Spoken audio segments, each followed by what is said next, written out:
To see happen here is Alan is actually going to measure up against the stack.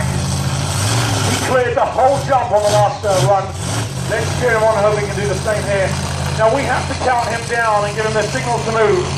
And I need everybody in the crowd here to count down with us. All right.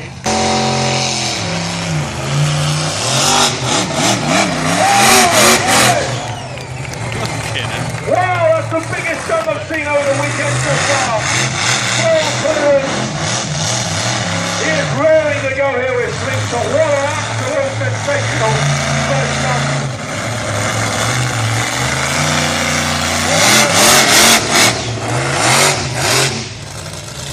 Wow, what a first jump.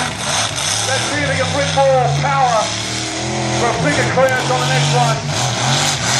These do north to 60 in 12.3 seconds. And a great little jump over there. Absolutely sensational from Sling Shot. Alright, now lining up here for a sky wheelie. He could get the truck up to 90 degrees right here and face the sky. It's called a sky wheelie. He's feathering himself up again. Sometimes they need to just level themselves off. Let's give a massive cheer. Here we go. Oh, yes! Another 2 wheels as he hits the water. Absolutely fantastic with the tide coming in.